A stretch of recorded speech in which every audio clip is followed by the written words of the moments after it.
projeto aprovado pela Secretaria de Estado da Cultura, Governo do Paraná, com recursos da Política Nacional de Blanc, de Fomento à Cultura, Ministério da Cultura, Governo Federal.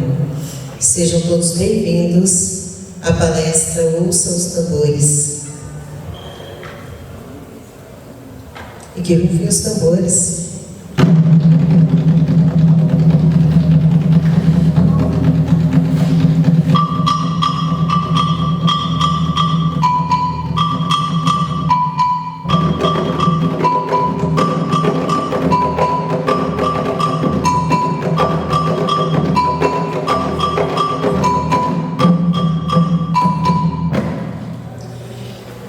Essa palestra é uma experiência diferente.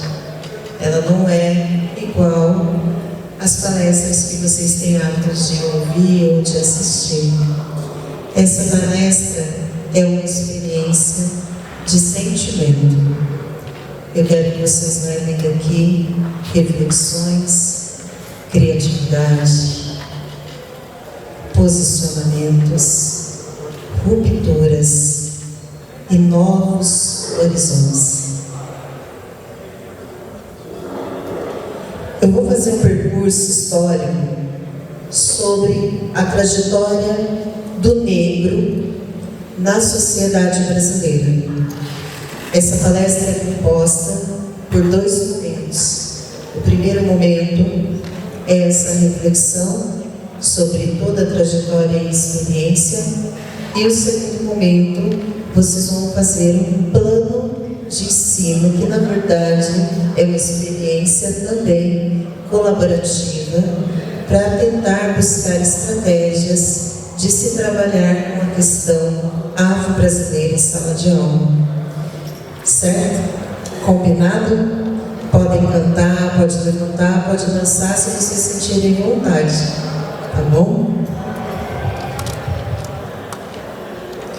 Eu vou começar pelo período colonial. E é bem uma trajetória. Vocês têm aí em mãos um roteiro, na verdade uma linha de tempo, que é para vocês acompanharem o que eu estou falando aqui para vocês, sem se preocuparem em fazer anotações. Então vocês podem ficar tranquilos que tudo que eu disser aqui está aí com vocês. Tá? É só acompanhar o trajeto que vocês vão entender. Nós vamos começar então falando sobre a nossa experiência colonial. Eu acredito que todos nós já estamos cansados de saber, porque isso virou um tema muito importante. A questão do descobrimento. Nós sabemos muito bem que nós não fomos descobertos, né? O que houve foi um processo de expansão marítima. E se a gente lembrar de Camões, a gente vai ter aquele pontapé inicial para entender por mares nunca dantes navegados. E quem estava durante esse trajeto, né? Quem eles encontraram nesse trajeto? Brasileiro. Quando começou essa expansão, duas coisas são importantes a gente rememorar nesse processo. Professor, me ajude. Eu já estou aqui com ex-alunos que se tornaram profissionais, que são meus colegas, e me sinto muito honrada. Obrigada, Alina, obrigada. E quando isso aconteceu, dois fatos foram importantes. Primeiro, que eles descobriram que a Terra não era quadrada. Tá tudo bem se eu navegar, porque eu não vou cair. E depois, a bússola, que deu o norte para que essas pessoas chegassem até aqui.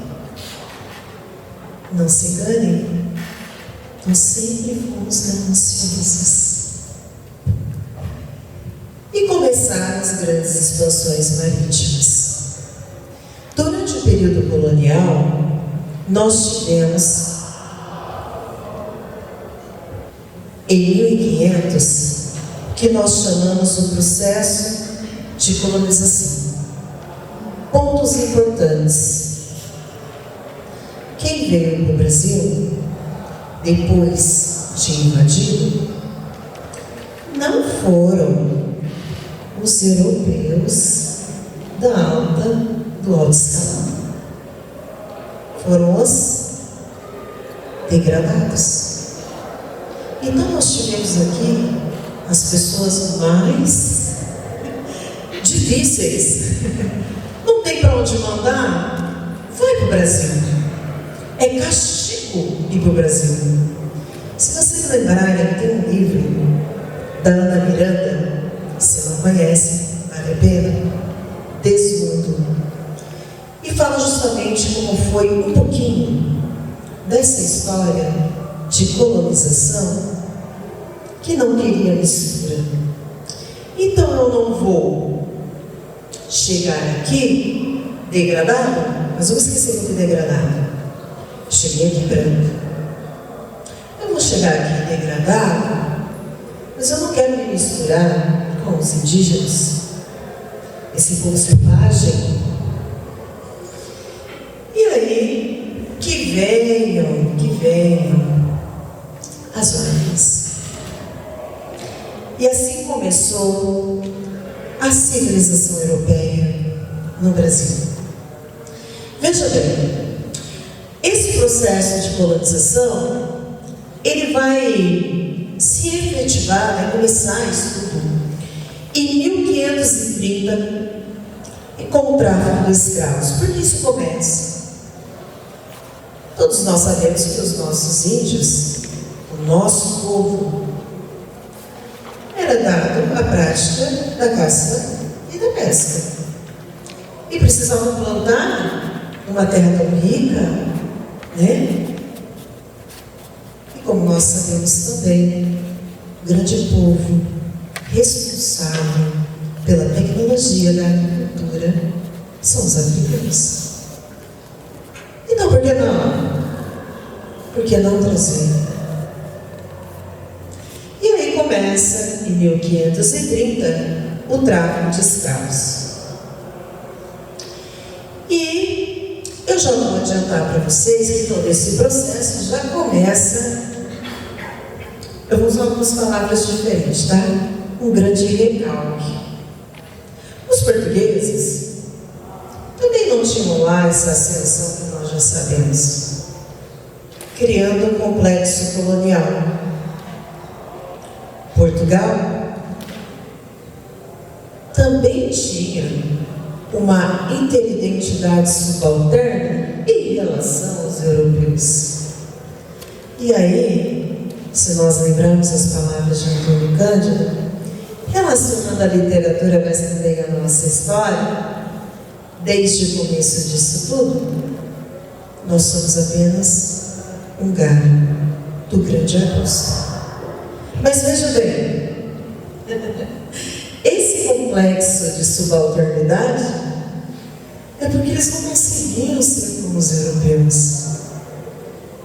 E aí esse recalque passava a ser uma história de mandos e desmandos com suas colônias.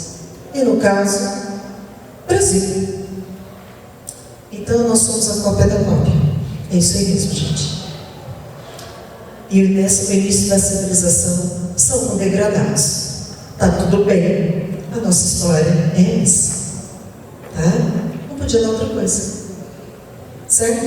Então vamos lá. E o Brasil, condenado ao exílio neste momento. Precisamos de alguém para a agricultura? Vamos buscar os africanos. Como? Com tumbeiros. Tumbeiros remete a alguma coisa boa para vocês? O que lembra? Tumba. Tumba. Os nossos navios negreiros.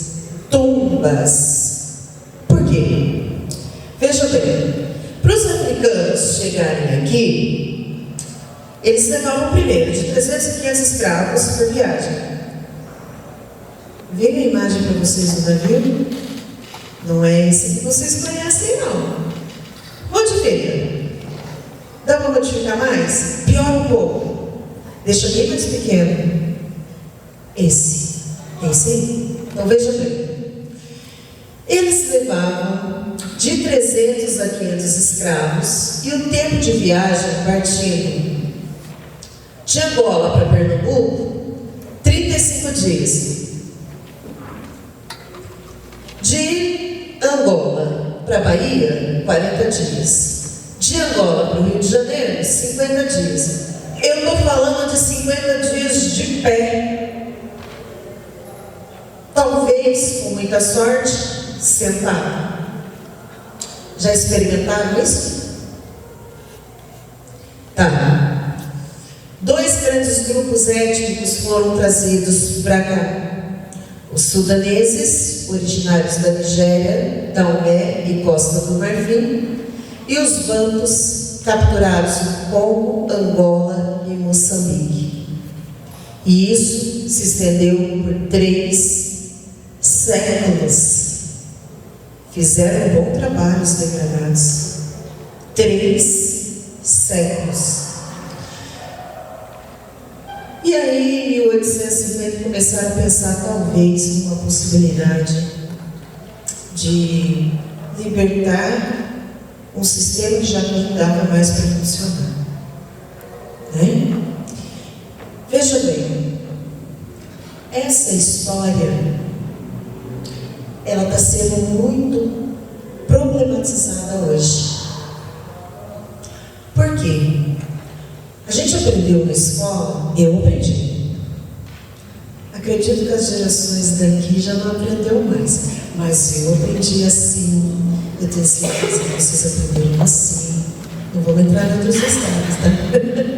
Por quê? Mas veja bem, nós aprendemos a estudar a história do negro, começando dos escravos. E eu outro dia, até mencionei na palestra passada, eu estava procurando um post aleatório e achei outra coisa.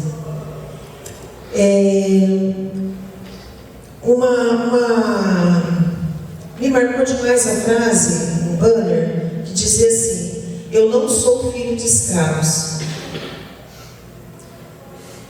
E não somos mesmo. Eles passaram a ser escravizados no Brasil, mas eles eram reis, rainhas, príncipes, curandeiros. Eles tinham uma história, uma família, e já existia antes do princípio da escravidão. Então nenhum negro começou a sua história durante o período colonial. A história já existia num país que não se chamava Brasil, e sim num grande continente. Então, não somos filhos de escravos. Os negros africanos foram escravizados no Brasil. Já vamos mudar essa história. Veja bem, como eram os tumbeiros? Eram embarcados, os africanos eram embarcados a forças, amontoados, porões escuros, úmidos, apertados, onde mal podiam ficar sentados. A alimentação, comiam uma vez por dia e, obviamente, não recebiam água potável. Já ia estar querendo demais, né?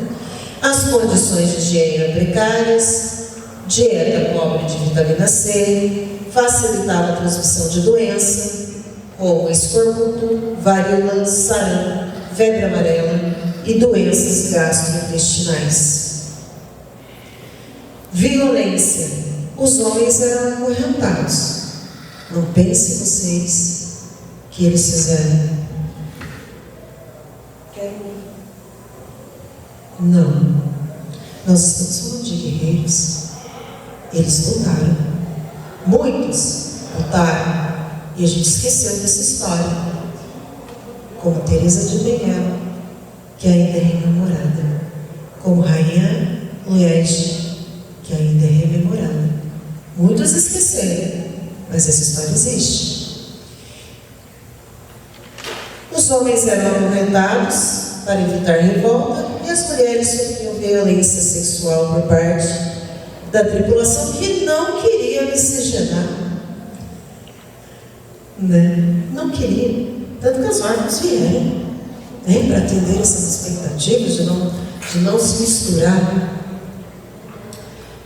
Muitos escravos morriam durante o trajeto e seus corpos eram lançados no mar. Chegaram no Brasil, cesaram. Tá? Veja. Dados e estatística. A estimativa é de 4,8 milhões de africanos que foram desembarcados no Brasil. As rotas principais: Angola, Bahia e Rio de Janeiro. Tempo médio de travessia: 30 dias, 35 dias. Mortalidade estimada em 20%. É muito comum a gente encontrar dentro da literatura muitos poemas que falam sobre esse grande mar de mortes, porque eles eram lançados ao mar.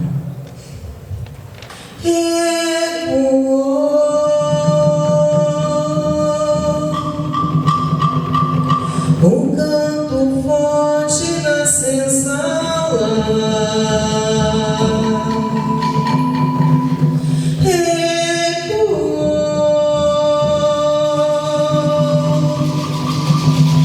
um canto forte na senzala. Negro canta, negro dança, liberdade fez valer. Não existe sofrimento, não existe mais chibata. Só existe a esperança para um novo amanhecer.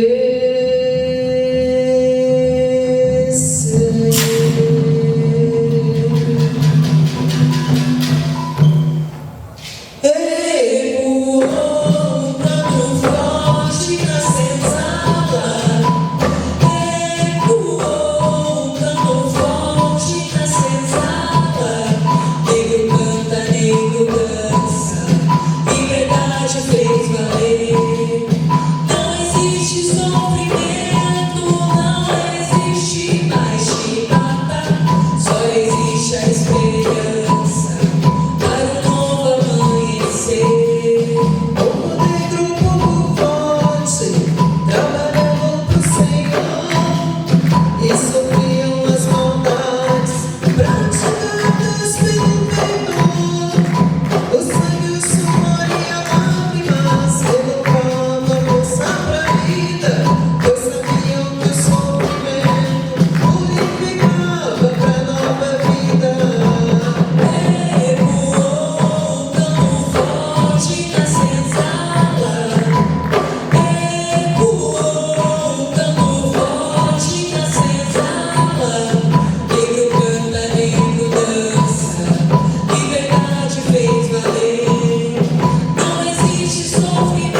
1570 começaram a formar os quilombos. Os quilombos eram comunidades formadas por escravizados, fugidos e destacam-se como centro de resistência. A Beatriz Nascimento, quando define quilombo, ela contempla as formas de resistência que o negro manteve ou incorporou na luta árdua pela manutenção de sua identidade pessoal e histórica. Uma coisa interessante, que eu sempre fui muito curiosa sobre tudo que se trata dessa história. E eu nunca me atentei, eu tive um olhar atento para falar um pouco, para entender um pouco mais sobre os quilombos. Os quilombos, quando se formaram, eles não eram exclusivamente de negros, né? Tinham pessoas que também, eles usavam muito o sistema de troca, pessoas pobres que buscavam quilombo. Então esse local de resistência vai além de escravizados, né? Mas de todas as pessoas que estavam à revelia daquela sociedade que precisava de ajuda. A palavra quilombo tem origem no idioma banto e significa guerreiro da floresta. O maior quilombo da história do país foi o quilombo dos Palmares, liderado por Zumbi. Porque comemoramos, dia 20 de novembro, o Dia da Consciência Negra. Porque foi no dia 20 de novembro de 1695 que Zumbi foi morto. Então nós temos esse dia simbólico. Bom, e toda essa história vai e vem. Em 1822 tivemos a independência, né? Dom Pedro se emancipa e nos dá a independência. A escravidão continua sendo parte fundamental da economia do país. Fato. Aí eu ficava pensando, né? Tá, toda essa história, para onde foram esses negros, né? Vocês têm ideia da quantidade de quilombos que nós temos? A comunidade quilombola, ela representa, no censo de 2022, tá?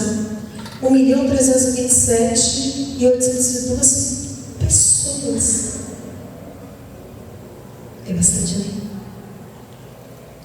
E as comunidades quilombolas foi reconhecida pela Constituição Federal em 1988, inclusive pelo direito à terra. Acredite, elas ainda não têm terra. Faz pouco tempo. Aí eu tive a oportunidade de conversar com alguns quilombolas, que faz parte do conselho, e muitos relatos tristes que ainda acontecem. Eu vou relatar para vocês, porque eu gosto de transferir isso aí. Eu transfiro para vocês também essa mesma dor que eu sinto. Crianças quilombolas. Ela trouxe uma denúncia para nós, lá no Conselho de Povos e Comunidades Tradicionais, de que numa cidade aqui no norte do Paraná, por uma questão ética, não vou dizer qual, o ônibus que levava as crianças quilombolas para a escola era o mesmo que levava as outras crianças. E aí, o que acontece? Essas crianças, por morarem em uma comunidade afastada, elas iam começar com o trajeto da escola delas 5 horas da manhã. E aí, quando as outras crianças começaram a entrar no ônibus, as crianças quilombolas tinham que ficar de pé para as outras crianças sentar. Lembra alguma coisa vocês? Aí a nossa sociedade fala que não tem preconceito, que vivemos num país laico, de direitos iguais, né? Mas veja bem, toda essa parte aqui são de comunidades quilombolas. Não sumiram, não. Resistiram. Tudo isso aqui é comunidade quilombola, que ainda está lutando pela sua terra, adquirida em 1988. No Paraná nós temos 7.000 713 pessoas autodeclaradas quilombolas, tá? E aí, eu escolhi para representar essa história um hino de Clarões. Eu sou abusada, né? Então, eu quero que vocês reflitam nesse momento sobre essa história.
estimativa de 20 mil habitantes no auge do quilombo dos Palmares.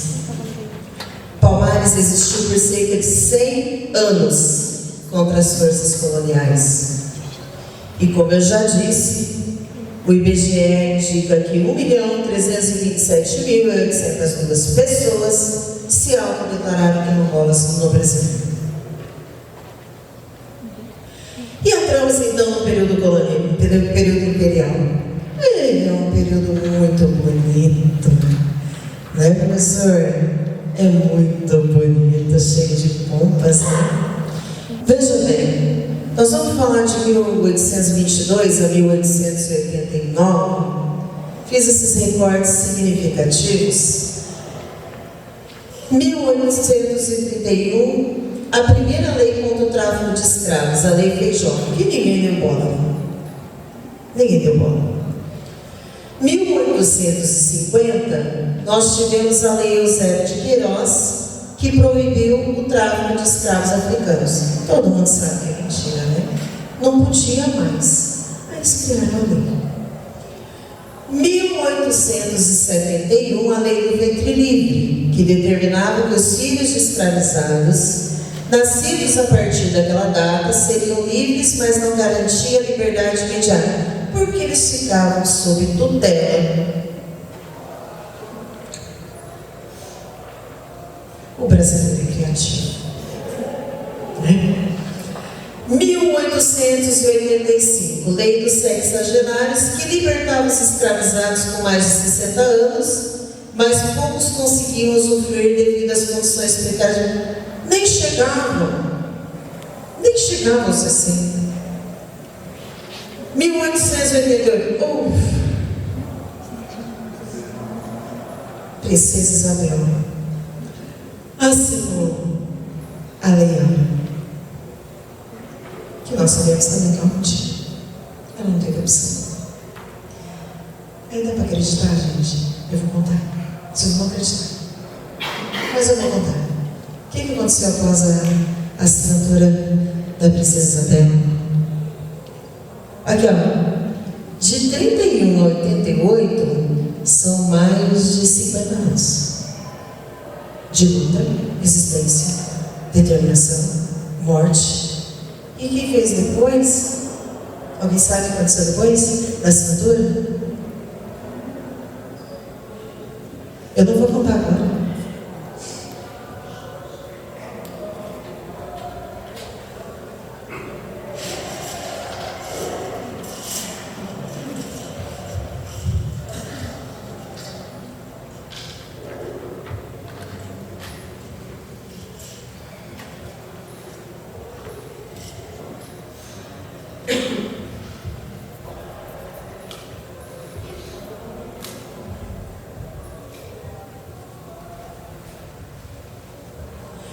Um grito de liberdade,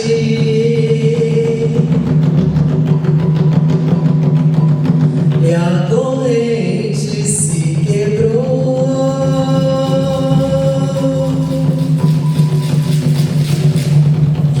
Um grito de liberdade,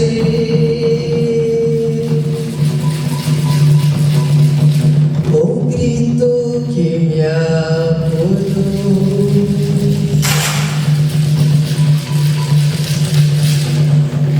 Dentro de um canavial, o negro se libertou, e lá não tinha pra ele nem chibata e nem feijão, e lá não tinha pra ele nem senzala e nem senhor. Dentro de um canavial, o negro se libertou, e lá não tinha pra ele nem chibata e nem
acesas na terra acima. E foram 7 dias de festa.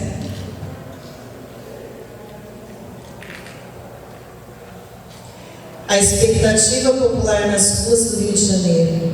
As pessoas se reuniram-se ao redor do Senado e do Paço Imperial. A festa estendeu-se por 7 dias. Passamos a falar de outra coisa agora.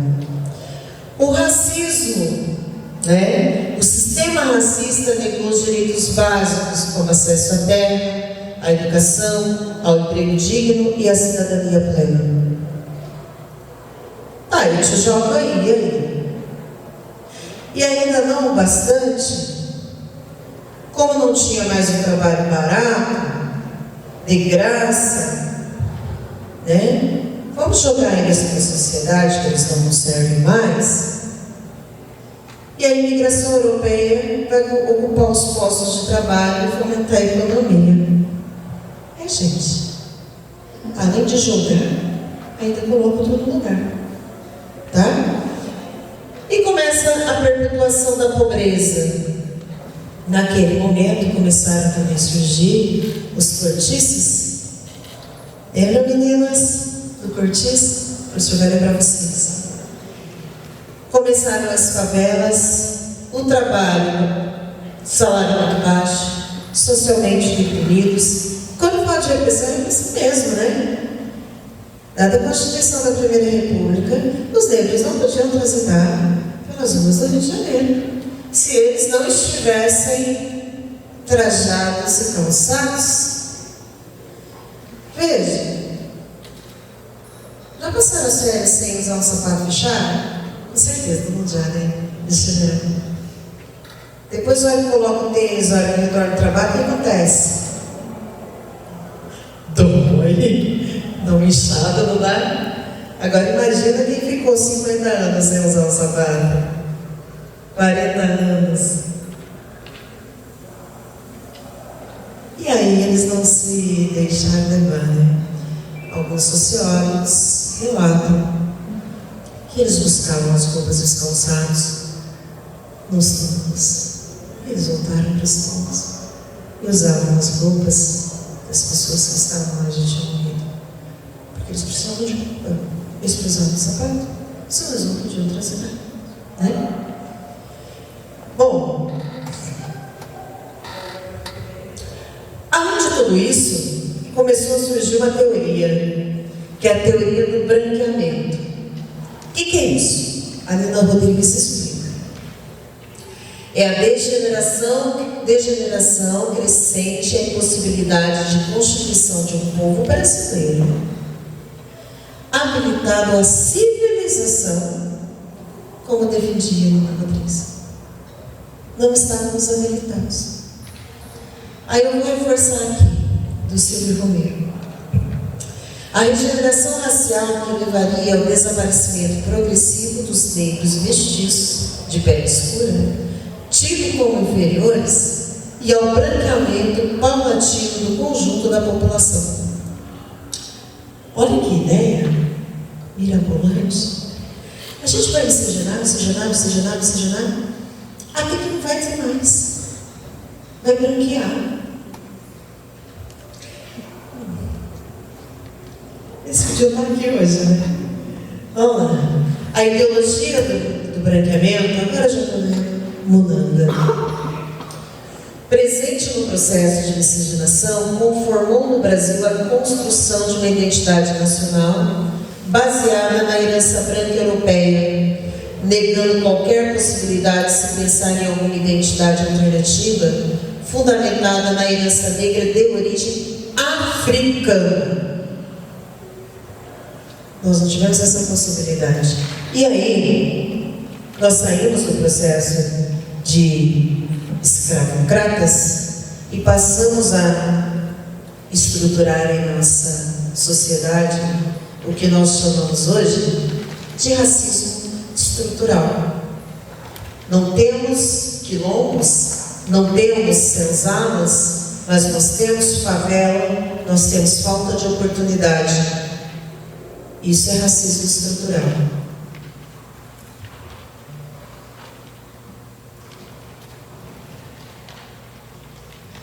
Esse controle é intrigado comigo. Eu estou chegando nessa... Primeira República.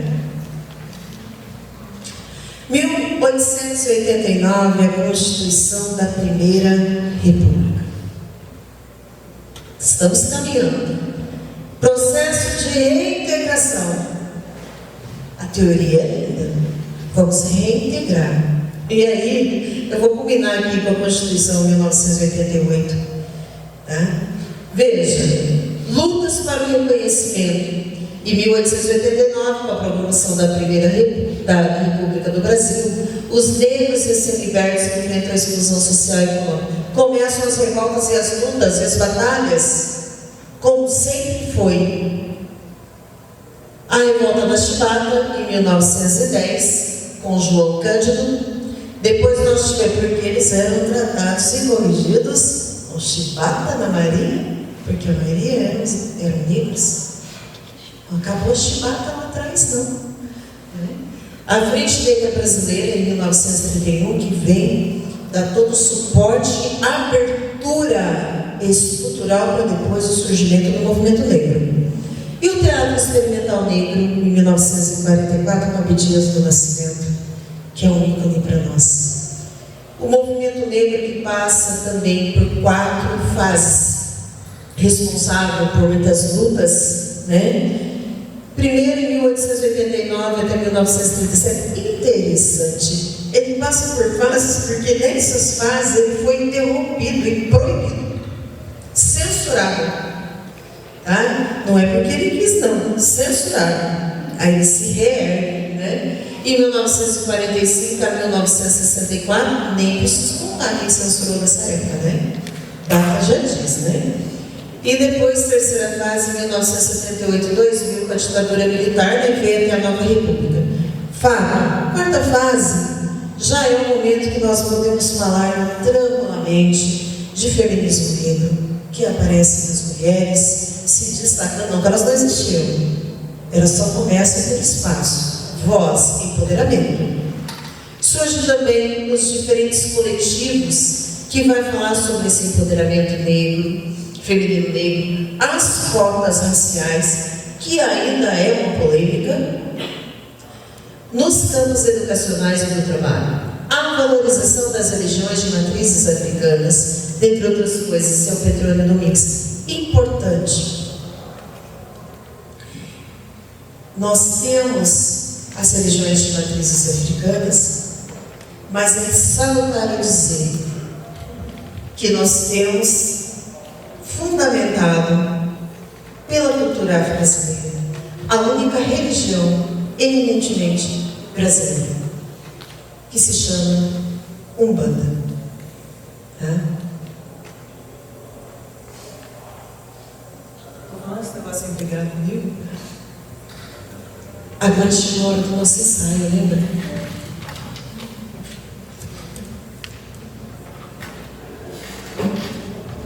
A gente saiu aqui antes de vocês chegarem. E agora a gente tem uma parceria.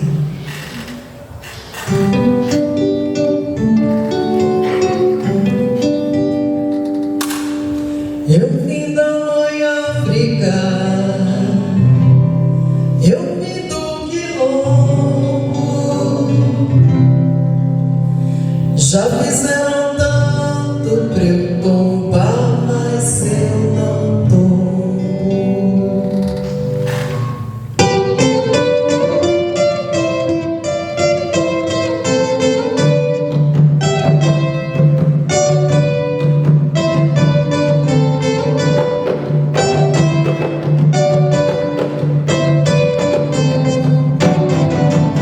Eu vim da mãe África, eu vim do quilombo.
Dados estatísticos. 1872. O Brasil tinha cerca de 1,5 milhão de escravizados, quase 15% da população. Cerca de 700 mil pessoas foram libertadas pela Lei Áurea. Entre 1850 e 1888, o tráfico interno se intensificou, deslocando milhares para as regiões cafeeiras de São Paulo. Só maquiamento.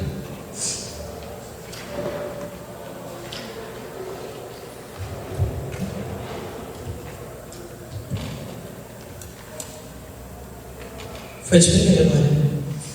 Está melhorando. Começaram os movimentos culturais. A gente está falando agora de resistência. Agora a gente está falando de luta, por conta de um racismo estrutural. Veja, nós temos aqui a formada do intrudo. O pessoal já deve pensar o que é intrudo, né? Intrudo? O que é intrudo para vocês? O que é intrudo? Ah, isso. Intrudo. O que é isso? Intrudo é aquele que é invasivo, que vai. Aquele que incomoda. Exato. Ai, que calentrão.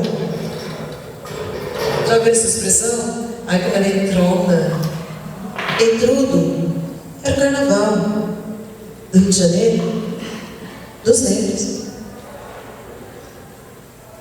Né? E eles criavam todas essas performances e faziam presente sim. Era o momento deles estarem na Avenida Central do Rio de Janeiro.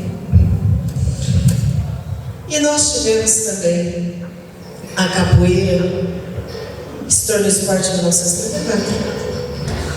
E o sincretismo das religiões de matriz africana. Sírio, não podia deixar de citar Tia Seara.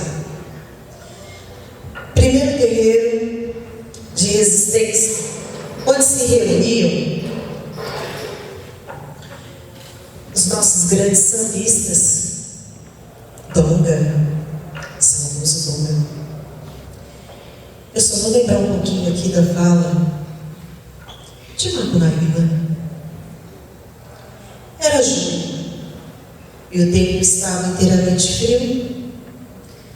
A macumba se rezava lá no mangue, no zum-zum da tia Seata. Feiticeira, como não tinha outra. Mãe de santo famada e cantadeira do violão.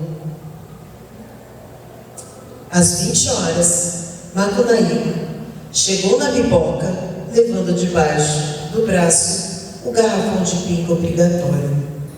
1928. A tia Seata estava ali. A tia Seata hoje, que virou uma referência cultural, patrimônio, né? Mas ela ironizava muito a polícia. Tia Seata era casada com o chefe de polícia. E o que ficou muito marcado, primeiro porque ela nunca, por mais que tenha batido as policiais, ela nunca foi pega. Alguém avisava a tia Seata. E a casa dela era muito estratégica, se vocês olharem aí depois no Google, tinha muitos quartos. Então, quando ela ficava sabendo, porque o culto era no terreiro, por isso que chama terreiro. Porque o lugar do culto africano sempre foi no terreiro. Né? E aí, quando tinha batida policial, alguém avisava a tia Seata. E eles, tia Seata não foi pega, porque ela atendia também o governador. Muita história para contar, né? Dá tempo. Então veja bem. Vocês sabiam que o primeiro samba foi escrito lá? Estamos intimamente ligados. Então, todo mundo conhece o primeiro samba que foi tocado no Brasil?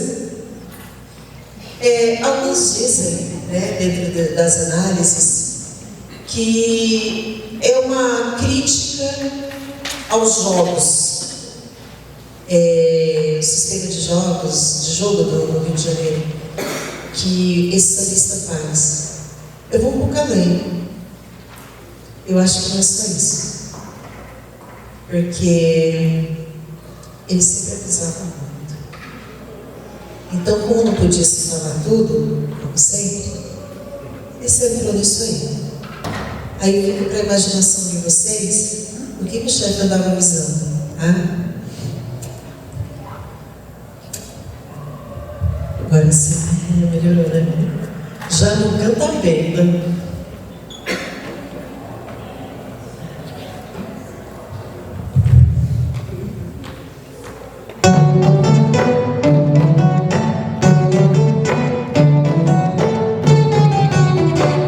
O chefe da polícia pelo telefone mandou me avisar.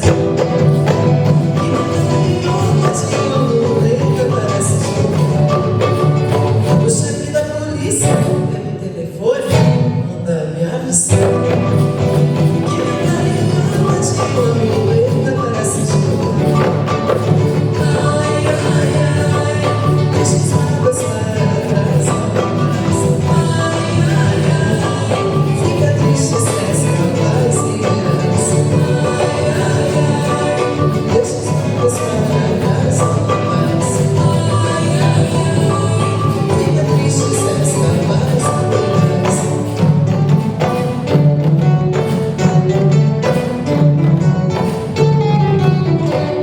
Tomara que tu me apoies pra nunca mais fazer isso. Tirar amores dos outros e depois fazer injustiça. Harmonia, sem coração, é cabecinha, nunca somos. O que esse samba deixa arrepiar. Com pena mas faz gozar.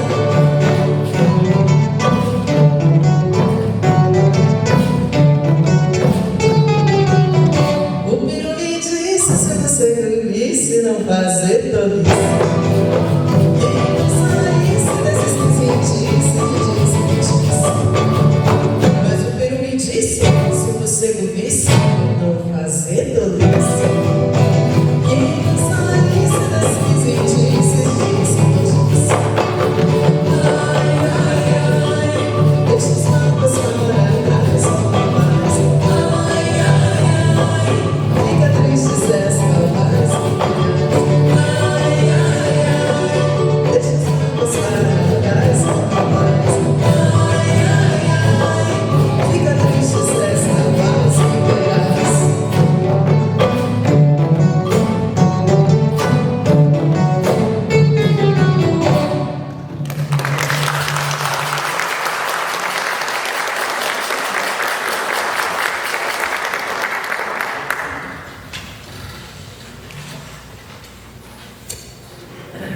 Bom, começamos o processo de redemocratização. Final dessa história, tá?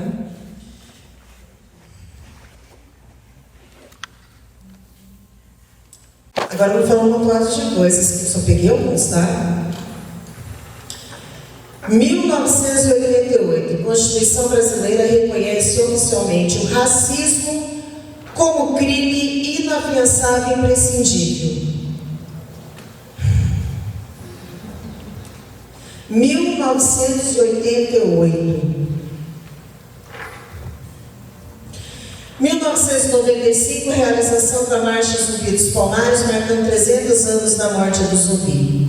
2001, participação brasileira na Conferência Mundial contra o Racismo e do Urbano na África.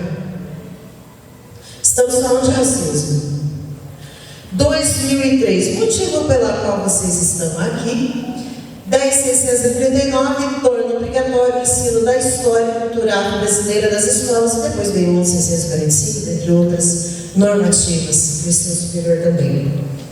2003, implantação de cotas raciais nas universidades públicas. 2010, marco. Estatuto da Igualdade Racial é sancionado.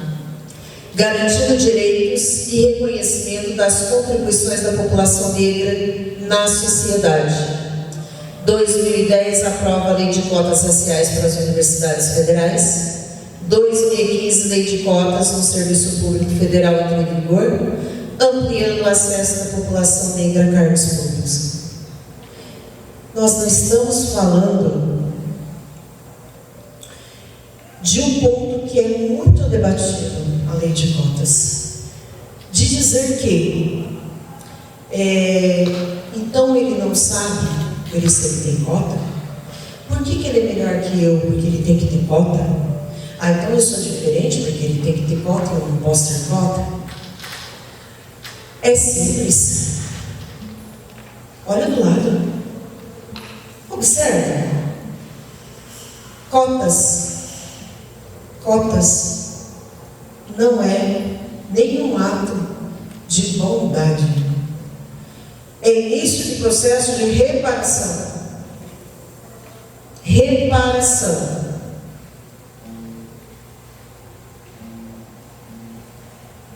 E esse negócio é brigado comigo, gente.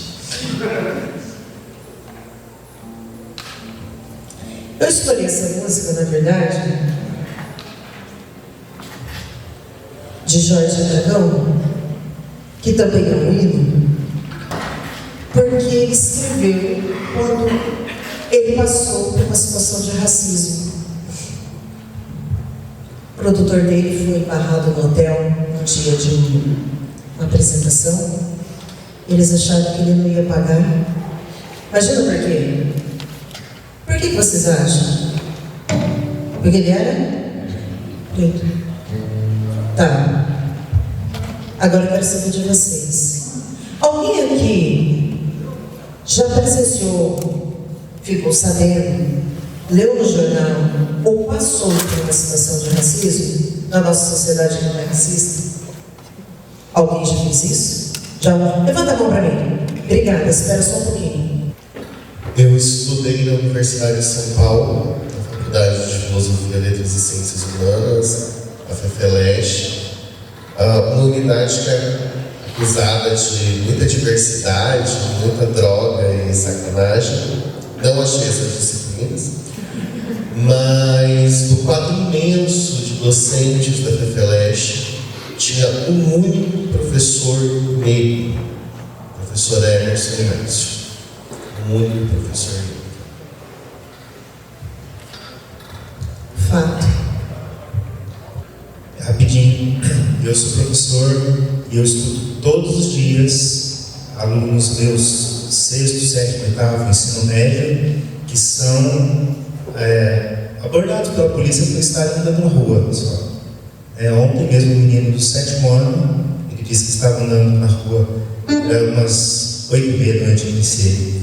E a polícia passou e perguntou por que aquele vagabundo estava andando na rua, bateu nele e mandou ele embora. Então, são relatos que eu escuto diariamente dos meus alunos. É isso. Que me fez lembrar, eu acho que foi em 2018, 2019, a minha filha estudava numa escola, né? E ela tinha uma amiga que era negra. E a minha filha era a única amiga que ela tinha. E ela falava para minha filha assim, que doía nela, porque ninguém queria brincar com ela, ninguém queria ficar com ela, porque ela era feia, porque ela era negra. E a minha filha sempre apoiou ela, sabe, em todo esse tempo que ficaram juntos. Então, essa questão de racismo acontece muito e a gente não imagina o que causa na cabeça de uma criança, né? Era uma criança, tinha 8, 9, 10 anos, mais ou menos, viver isso aí na pele, sobre esse sofrimento, em anos que não era para ter isso, né?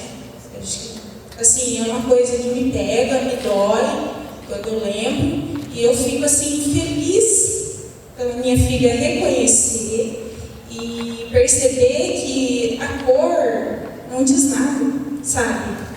Eu acho que a gente vê a essência da pessoa. não a cor. Então vamos lá.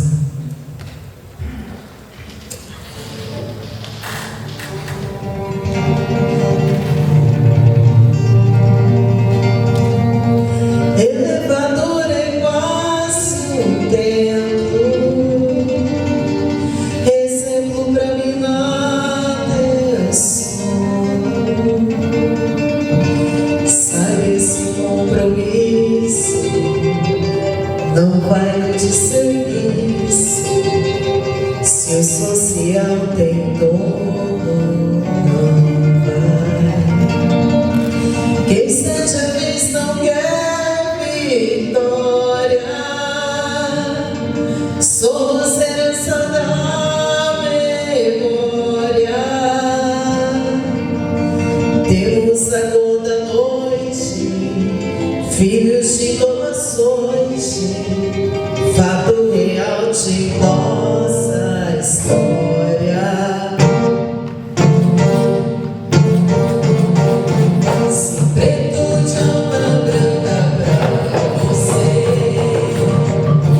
é o exemplo da dignidade, não nos ajuda, só nos faz sofrer. Nem resgata a nossa identidade. Se preto de alma branca pra você é o exemplo da dignidade, não nos ajuda, só nos faz sofrer. Nem resgata a nossa identidade. Elevador é quase um tempo, exemplo pra minha atenção. Sai desse compromisso, não para de serviço. Se o social tem dono, não vai. Quem seja vez não quer vitória, somos herança da memória. Temos a dor da noite, filhos de doações, fato real de nossa história. Se preto de alma branca pra você é o exemplo da dignidade, não nos ajuda, só nos faz sofrer. Nem resgata a nossa identidade. Se preto de alma branca pra você é o exemplo da dignidade, não nos ajuda, só nos faz sofrer. Nem resgata a nossa identidade.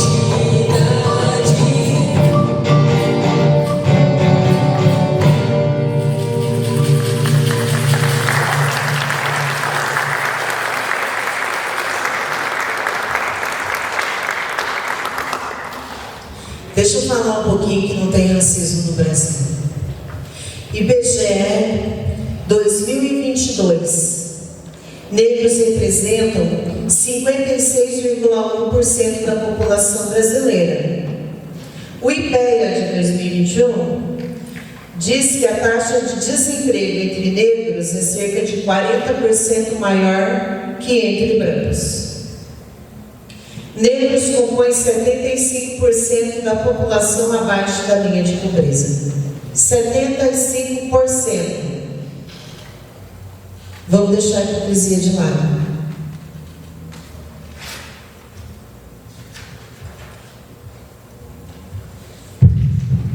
Dados e estatística. A Frente Negra Brasileira chegou a ter mais de 20 mil membros em todo o país na década de 1930. O samba foi perseguido pela polícia até 1930, depois tornou símbolo nacional, após Getúlio Vargas incorporá-lo ao projeto de identidade brasileira. Não acabou não. A capoeira foi criminalizada oficialmente por 47 anos. Em 2005, o samba foi reconhecido como patrimônio cultural e material pelo IBAMA. O IBGE identifica mais de 3 mil grupos de cultura popular afro-brasileira em atividades no país. Calma, não acabou. O Atlas da Violência do IPEA 2023.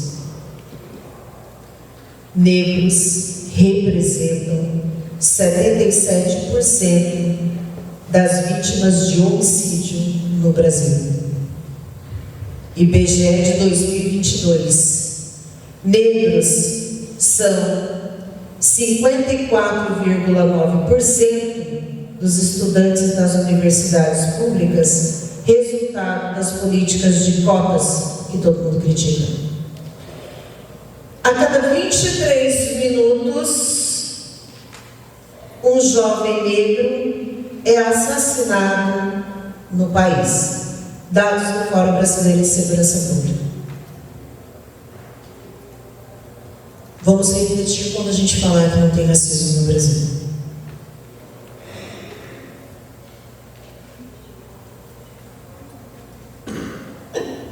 Em 2020, lançou um movimento que chama Vidas Negras Importam. Isso é uma bandeira, né? Ela ganhou força no Brasil, inspirada pelo movimento global Black Lives Matter, chamando a atenção para a violência contra os negros.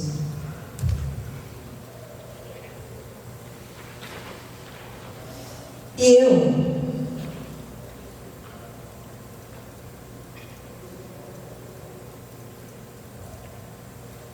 obrigada, Dão.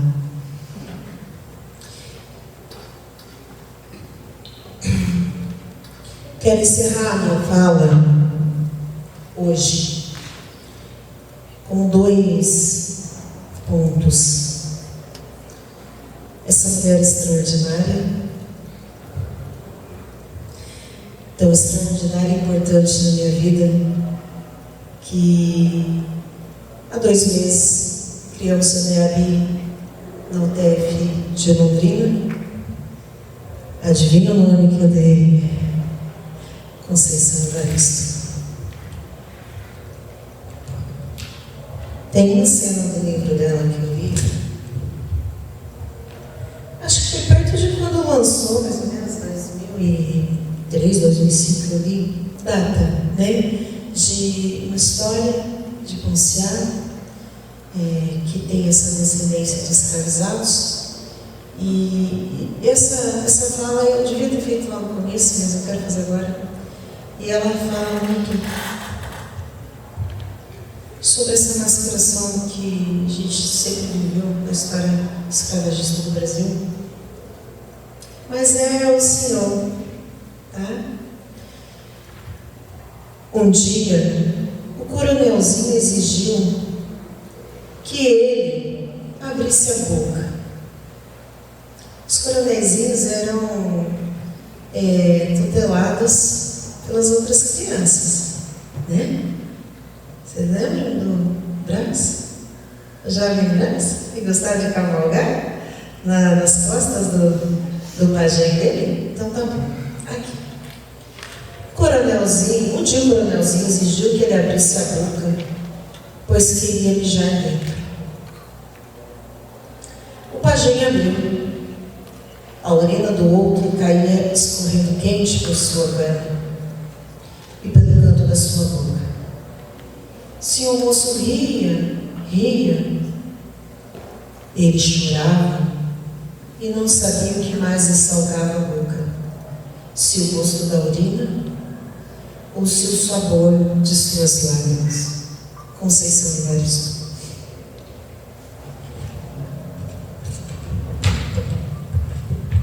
Martinho da Vila escreveu essa música.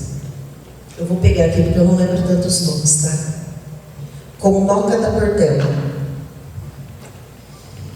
E, na verdade, ele fala dessa bandeira, Vidas Negras Importam, mas de fato ele está fazendo uma alusão a um assassinato que aconteceu em Minneapolis, nos Estados Unidos. George Floyd, negro. Ele foi acusado de usar uma nota falsa de $20 no supermercado porque ele estava com fome. Passou essa nota falsa. O policial pegou ele, apertou o pescoço até estrangular. Isso foi em 2020. Faz tempo não, gente. E aí eu trago essa música do Martinho da Vila.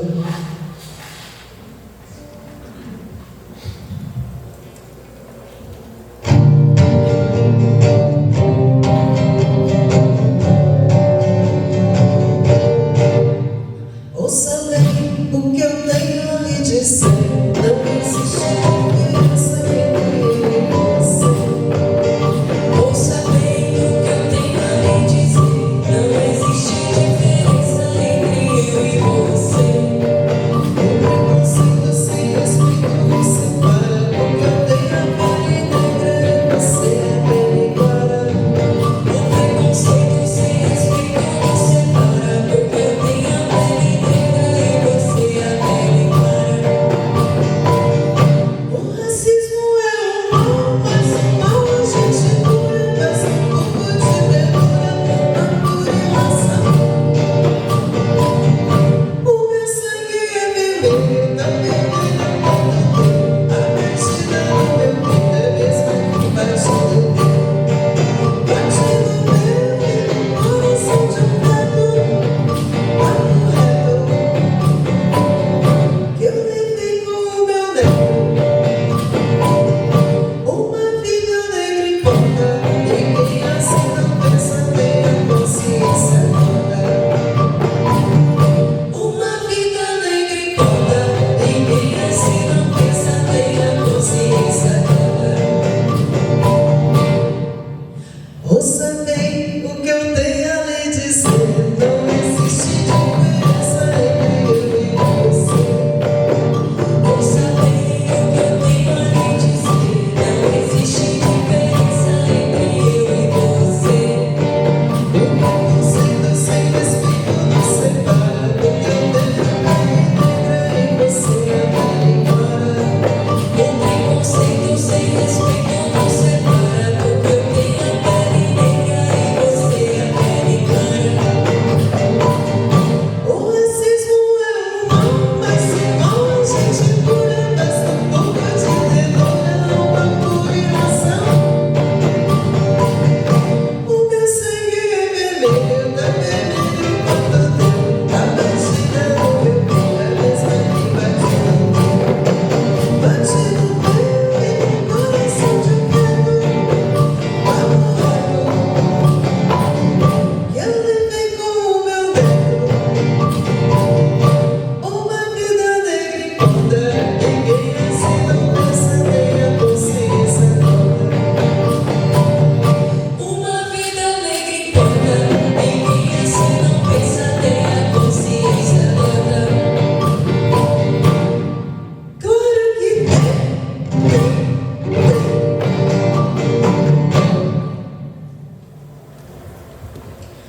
tem a consciência toda.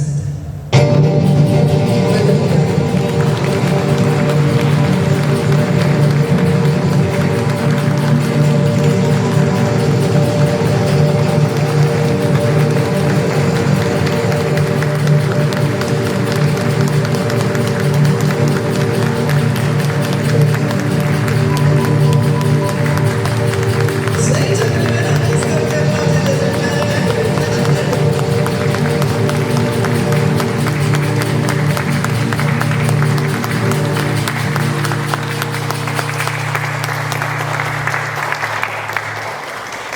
Muito obrigada. Você se emocionou? Boa noite, eu sou o professor Edson Salviano, sou do curso de Letras da UEMP. Sou da área de literatura e essa palestra, Ouça os Tambores, é de extrema importância para a formação dos nossos alunos, uma vez que traz uma reflexão sobre o racismo, sobre a história africana, a história afro-brasileira e contribui, né, para o estudo da literatura.